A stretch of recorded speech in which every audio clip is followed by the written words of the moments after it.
Russia दुनिया का सबसे बड़ा देश है। क्षेत्रफल के मुताबिक ये यूरोप के पश्चिम से लेकर एशिया के उत्तर तक फैला हुआ है।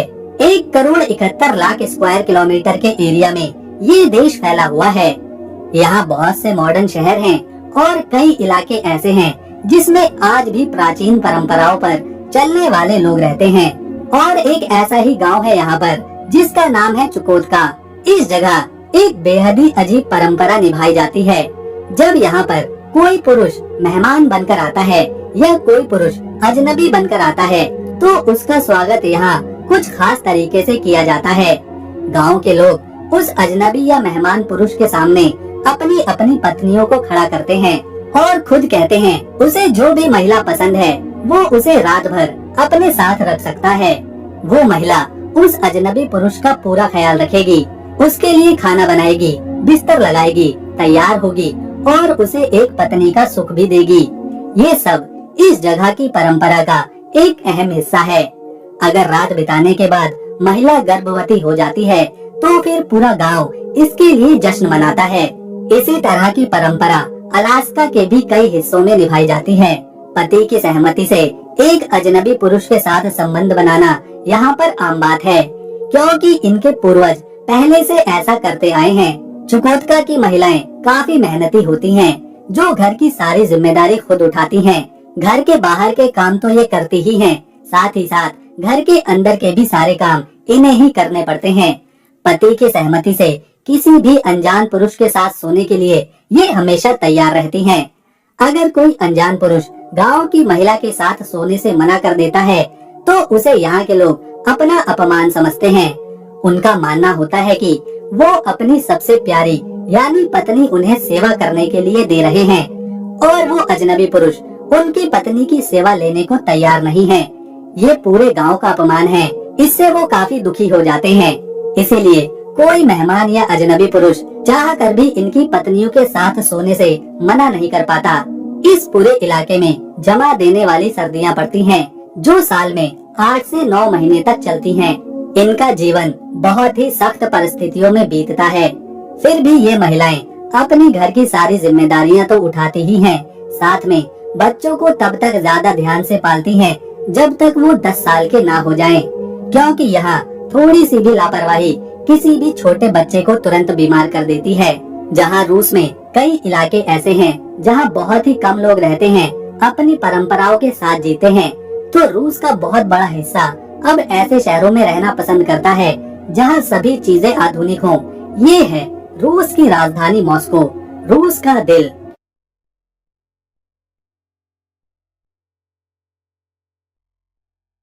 इस शहर की इमारतें, सड़कें लाजवाब दिखाई देती हैं। इस शहर को दुनिया के सबसे खूबसूरत शहरों में से एक माना जाता है। रूस दुनिया का सबसे बड़ा देश है, लेकिन 1991 में सोवियत संघ टूटने से पहले 19 देश और थे जो रूस का ही हिस्सा हुआ करते थे, जिसमें Armenia, Azerbaijan, Belarus, Ukraine, Georgia, Tajikistan, Uzbekistan जैसे देश थे। साल 1991 में सोवियत संघ टूटा और इन देशों को रूस से आजादी मिली। आज भी रूस इतना बड़ा एरिया कवर करता है कि हमारी धरती का 11% हिस्सा रूस में ही जाता है। जहाँ जमा देने वाली ठंड पड़ती है, ना खत्म होने वाले जंगल दिखाई पड़ते हैं, खूबसूरत पतझड़ का मौसम आता है और गर्मियाँ तो यहाँ सिर्फ 3 महीने की ही होती हैं, जिन्हें लोग ऐसे बिताते हैं मानो 3 महीने के लिए कोई त्योहार आ गया हो। यहाँ के लोगों को गर्मियाँ बहुत पसंद होती हैं, क्योंकि गर्मियों में इन्हें भारी भारी और बहुत सारे कपड़े नहीं पहनने पड़ते।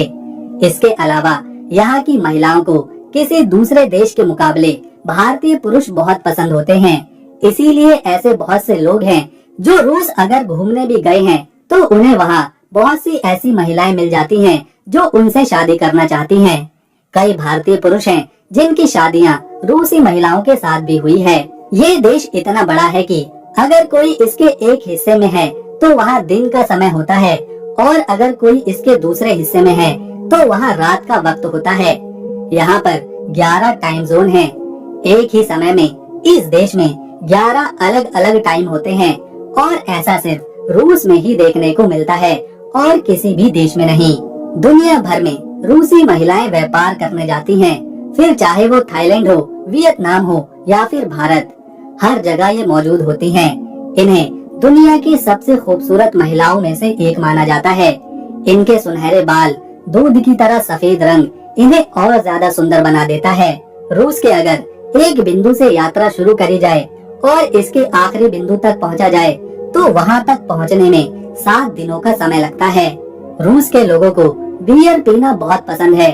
शायद इसीलिए 2011 से पहले यहाँ बियर को बियर माना ही नहीं जाता था, बल्कि बियर तो मानो यहाँ कोई सोडा ड्रिंक हो जिसे जब चाहे जहाँ चाहे कोई भी पी सकता है। पब्लिक प्लेस हो, सड़क हो, पार्क हो या फिर घर हो, कहीं भी बियर पीने पर कोई रोक टोक नहीं थी। लेकिन साल 2011 के बाद पब्लिक प्लेसेस पर इसे पीने पर रोक लगा दी गई। रूस का साइबेरिया इतना बड़ा है कि इसमें 4 भारत आसानी से समा सकते हैं, लेकिन साइबेरिया में प्राकृतिक कठोरता इतनी ज्यादा है कि यहाँ पर लोग बहुत कम ही रहते हैं और इसका ज्यादातर हिस्सा सिर्फ बर्फ से ढके पहाड़ों और जंगलों का है। राजधानी मॉस्को की नाइट लाइफ बेहद ही कमाल की होती है। रात के चाहे 2 ही क्यों न बजे हों, लोग सड़कों पर घूमते मिलते हैं। खास मौकों पर तो मानो ये शहर रात में सोता ही नहीं है। रूसी लोगों को टैटूज बनवाना बिल्कुल भी पसंद नहीं होता। बालों को अतरंगी रंगों से कलर करना भी इन्हें जरा भी पसंद नहीं आता। ब्लैक ड्रेस इनकी पहली पसंद होती है। इसके अलावा रूस की महिलाएं ना मोटी मिलती हैं, ना पतली। मानो भगवान ने इन्हें वरदान दे दिया हो कि ये हमेशा खूबसूरत ही रहेंगी। ये है रूस का सेंट पीटर्सबर्ग शहर, रूस की शाही राजधानी।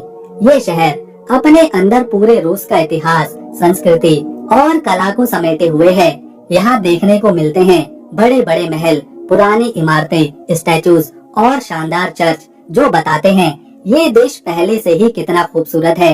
यूरोप से, एशिया से, पूरी दुनिया से इस देश को देखने, घूमने और समझने के लिए हर साल 1 करोड़ लोग आते हैं। साल 2023 की एक रिपोर्ट के मुताबिक सिर्फ इंडिया से 60,000 लोग बिजनेस टूरिज्म के लिए रशिया गए थे। इसी बात से अंदाजा लगाया जा सकता है कि भारतीयों को भी रूस कितना ज्यादा पसंद है। इसके अलावा लाखों लोगों का रूस घूमने का एक और कारण है कि इसका बेहद ही सस्ता होना। रूस में जो करेंसी चलती है उसे रूबेल कहा जाता है, जो इंडिया के केवल 92 पैसे के बराबर है। यही वजह है लोग बहुत ही कम पैसों में रूस में एक लंबा समय बिता सकते हैं। यहाँ के लोगों को रूसी बोला जाता है और ये लोग रशियन भाषा बोलते हैं। 14 करोड़ 46 लाख की आबादी में यहाँ पर सबसे बड़ा धर्म ईसाई है, जो कुल आबादी का 71% है, जबकि दूसरा बड़ा धर्म रूस में इस्लाम है, जिसकी हिस्सेदारी 15% से लेकर 18% तक है। जबकि 15 से 20% लोग ऐसे हैं जो किसी भी धर्म में यकीन नहीं रखते। रूस में जो मुस्लिम आबादी है वो खास तौर पर कॉकसस और ततारस्तान जैसे हिस्सों में रहती है। रूस के लोग बहुत ही शांत स्वभाव और बुद्धिमान माने जाते हैं। जब सोवियत संघ और रूस एक ही थे, तब से अब तक इसने कुल 31 नोबेल प्राइज अपने नाम किए हैं। 1962 में लीव लैंडर ने पीस में नोबेल प्राइज अपने नाम किया था। 1975 में एंड्री सखारोव ने फिजिक्स के क्षेत्र में नोबेल प्राइज जीता था और इसके बाद 1987 में जोसेफ ब्रॉडस्की ने लिटरेचर में ये पुरस्कार हासिल किया था। इतना ही नहीं, रूस ने साल 1957 में पहला सैटेलाइट अंतरिक्ष में भेज दिया था, जो कि स्पुतनिक 1 था। और सिर्फ इसके 4 सालों बाद यानी के 1961 में रूस स्पेस एजेंसी को सबसे बड़ी कामयाबी मिली थी, जब यूरी गगरिन ने पहली बार अंतरिक्ष की यात्रा करी और पृथ्वी का चक्कर भी लगाया। ये पहली बार था जब कोई इंसान अंतरिक्ष में गया था और उसने पृथ्वी के चारों तरफ चक्कर लगाए थे। इस कामयाबी ने रूस की स्पेस एजेंसी को पूरी दुनिया में नाम और शोहरत दिलाई। दोस्तों, रूस में कई इलाके ऐसे हैं जहां असहनीय ठंड होती है। हमारी धरती पर सबसे ठंडी जगह जहां इंसान रहते हैं वो रूस में ही मौजूद है। ये है ओयमयाकोन गांव, धरती पर सबसे ठंडी जगह, जहां तापमान -50 डिग्री सेल्सियस से लेकर -88 डिग्री सेल्सियस तक नीचे गिर जाता है। इतने कम तापमान में रहना बहुत ही मुश्किल है। ओयमयाकोन का मतलब ही होता है ठंडे पानी की जगह। यहाँ साल के 10 महीने सिर्फ बर्फ गिरती है। तापमान -50 डिग्री से भी कम रहता है। ये रूस के दूर दराज इलाके में मौजूद है। इतनी ठंड से बचने के लिए यहाँ के लोगों को लगातार काम करते रहना पड़ता है ताकि उनका शरीर गर्म बना रहे। यहाँ की सड़कें बर्फ की चादर से ढक जाती हैं। पेड़ अपना रंग बदलकर सफेद कर लेते हैं। घर की छतों पर सिर्फ बर्फ दिखाई देती है। चारों तरफ बर्फ ही बर्फ। और ये माहौल और ज्यादा मुश्किल तब हो जाता है जब यहाँ हवाएं बहुत तेज चलती हैं, जो बेहद ही ठंडी और बर्फीली होती हैं। गांव के लोग केवल मांस खाते हैं, खासतौर पर मछलियों का और दूसरे जानवरों का, क्योंकि आसपास खेती करने लायक कोई जमीन नहीं है। गांव के लोगों को खास तरह के गर्म कपड़े हमेशा ही पहनकर रहने पड़ते हैं। नाक, कान, सिर सब कुछ ढकना पड़ता है ताकि वो ठंड से बच सकें। फिर भी बाहर निकलते ही आंखों की पलकों पर बर्फ जमने लगती है। घरों को गर्म रखने के लिए हमेशा लकड़ी और कोयला जलाया जाता है। घरों में बड़े कमरों की बजाय छोटे कमरे बनाए जाते हैं ताकि उन्हें जल्दी से गर्म किया जा सके। घर की सभी खिड़कियां और दरवाजे अच्छी तरह से बंद करने पड़ते हैं ताकि बर्फ और ठंडी हवा अंदर न आ सके। गर्म पानी की पाइपलाइन पूरे घर में लगाई जाती है, जिससे घर को गर्म रखने में मदद मिलती है। बच्चों के स्कूल का समय बदलता रहता है, मौसम के मुताबिक। कभी स्कूल सुबह होता है तो कभी दोपहर में। गांव की सड़कों से बर्फ हटाने का काम लगातार जारी रहता है। यहाँ जीवन जीना बेहद ही मुश्किल है। अब अगर इस गांव से बाहर निकलें तो पूरा रशिया ही खूबसूरत है, लेकिन राजधानी मॉस्को की बात ही अलग है। ये जो आप देख रहे हैं, ये है गम मॉल, जो बहुत ही ज्यादा बड़ा है। अगर इसे कोई एक्सप्लोर करने की सोचे तो उसे कम से कम 3 दिन लग जाएंगे इस पूरे गम मॉल को घूमने में। इसके अलावा यहाँ का रेड स्क्वायर एक मेन टूरिस्ट स्पॉट है और लोकल रशियन लोग भी यहाँ पर बड़ी संख्या में मौजूद रहते हैं। यहाँ लोग वीडियो शूट करते हैं, घूमते हैं। इस पूरे इलाके में लाइटें लगी हैं और जब ये लाइटें जलती हैं तो मानो माहौल पूरी तरह से बदल जाता है और लगता है जैसे कि यहाँ कोई पार्टी ही चल रही है। इस जगह पर रूस अपनी मिलिट्री परेड भी करता है। ये है मॉस्को की सबसे प्रसिद्ध इमारत। इसका नाम है सेंट बेसिल कैथेड्रल। ये एक चर्च है। इसे 460 साल पहले यानी 1555 से 1561 के बीच इवान द टेरिबल ने बनवाया था। रूस में सेंट बेसिल नाम के एक बड़े पादरी हुए थे, उन्हीं की याद में इसे बनवाया गया है। इसकी खास बात है कि इसमें कोई भी सीधी रेखा नहीं है। इसके सभी गुंबद अलग अलग आकार और रंगों के हैं, जो इसे और ज्यादा सुंदर बना देते हैं। रूस में एक अनोखा कानून है कि यहाँ कोई भी अपनी गंदी गाड़ी को, जिस पर धूल, मिट्टी, बर्फ या कीचड़ लगी हो, उसे सड़क पर नहीं चला सकता। अगर ऐसा कोई करता है तो उसे अच्छा खासा जुर्माना भरना पड़ता है। तभी यहाँ सारी गाड़ियाँ हमेशा चमचमाती रहती हैं। अपनी गाड़ी को सड़क पर ले जाने से पहले यहाँ के लोग उसे साफ जरूर करते हैं। दोस्तों, रूस के लोगों को पेलमेनी खाना बहुत पसंद होता है और ये रूस की नेशनल डिश भी है। इसमें मांस का कीमा बनाकर उसे पास्ते की छोटी छोटी रोटियों में भरकर बनाया जाता है। इसे मक्खन या फिर सूप के साथ खाते हैं। क्योंकि ये काफी बड़ा देश है तो इसके समुद्री किनारे भी काफी लंबे हैं। लगभग 37,000 किलोमीटर से भी ज्यादा रूस की कोस्ट लाइन फैली हुई है, जो इसे दुनिया की सबसे बड़ी कोस्ट लाइन बनाती है, जो जुड़ी हुई है बारेंट सागर से, चुकोतका महासागर से, पैसिफिक महासागर से, जापान सागर से, काले सागर से और कैप्सियन सागर से। यहाँ कई सुंदर समंदर के किनारे हैं जहाँ लोग आते हैं, धूप सेकते हैं, घंटों समय बिताते हैं। इसमें सूची बीच एक प्रमुख है। इसका साफ पानी और सुनहरी रेत किसी को भी आकर्षित कर सकती है। इसके अलावा जापान सागर के किनारे व्लादिवोस्तोक बीच भी बहुत ही सुंदर है। यहाँ ठंडी समुद्री हवाएं चलती हैं और खास समुद्री खाना मिलता है। बाल्टिक सागर के किनारे क्रीमिया बीच भी बहुत ही प्रसिद्ध है। यहाँ गर्मियों के मौसम में काफी भीड़ भाड़ देखने को मिलती है। मॉस्को के रेड स्क्वायर में रूस के महान नेता और क्रांतिकारी व्लादिमीर लेनिन के मृत शरीर को आज भी अच्छे से संभाल कर रखा गया है। उनकी मृत्यु 1924 में हुई थी। तब से यहाँ उनकी समाधि बनाई गई है। उनके सम्मान में इस म्यूजियम में लोग आते हैं और उनके मृत शरीर को देख सकते हैं, जो कि 100 सालों से ऐसे ही रखा हुआ है। लेनिन की समाधि रूस की संस्कृति और विरासत की पहचान मानी जाती है। रूस का ये शहर कजान है, जो कि मॉस्को से भी पुराना है, जहाँ यूरोप और एशिया की मिक्स संस्कृति देखने को मिलती है। इस शहर में मुस्लिमों की आबादी ज्यादा है, इसीलिए यहाँ आपको कई मस्जिदें भी देखने को मिलेंगी। साल 2018 में इसी शहर कजान में फीफा वर्ल्ड कप भी आयोजित किया गया था और उस समय इस शहर में भारी संख्या में टूरिस्ट आए थे। दोस्तों, रूस का रेलवे नेटवर्क बहुत ही बड़ा है। इतना बड़ा है कि यहाँ की ट्रांस साइबेरियन रेलवे लाइन दुनिया की सबसे बड़ी रेलवे लाइन है, जो रूस को एशिया और यूरोप तक जोड़ती है।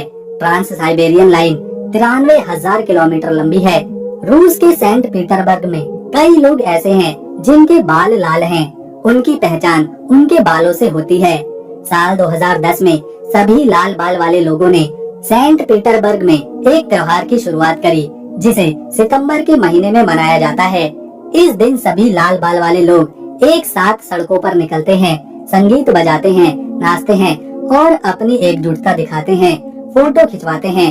सेंट पीटरबर्ग में ये त्योहार काफी ज्यादा प्रसिद्ध है। पूरी दुनिया से लाल बाल वाले लोग इस खास त्योहार में शामिल होने आते हैं। रूस का आधिकारिक नाम रशियन फेडरेशन है। इसके पश्चिम में नॉर्वे, बेलारूस है, उत्तर पश्चिम में फिनलैंड है, बाल्टिक सागर के किनारे एस्टोनिया देश है, दक्षिण में लातविया है, जबकि दक्षिणी सीमा पर यूक्रेन, कजाकिस्तान, चीन, मंगोलिया और उत्तर कोरिया जैसे देश हैं। वहीं रूस की पूर्वी सीमा पर जापान देश है। आपको जानकर हैरानी होगी कि रूस ने 1867 में अपना एक बहुत बड़ा राज्य अलास्का, जिसका क्षेत्रफल 67 लाख स्क्वायर किलोमीटर से भी ज्यादा है, उसे सिर्फ $7.2 मिलियन में अमेरिका को बेच दिया था, क्योंकि वहाँ कोई नहीं रहता था, सिर्फ समंदर, बर्फ और बर्फ के पहाड़ थे। अगर आज अलास्का रूस का हिस्सा होता तो रूस का क्षेत्रफल और ज्यादा बड़ा होता। तो दोस्तों, अगर आपको रूस की हमारी ये वीडियो पसंद आई और इन्फॉर्मेशन अच्छी लगी तो इस वीडियो को एक लाइक दें, शेयर करें और चैनल को सब्सक्राइब कर बेल आइकन जरूर दबाएं, ताकि आने वाली नई वीडियो की अपडेट आपको मिले सबसे पहले। हम मिलेंगे नेक्स्ट वीडियो में, तब तक के लिए नमस्कार, अपना ख्याल रखें।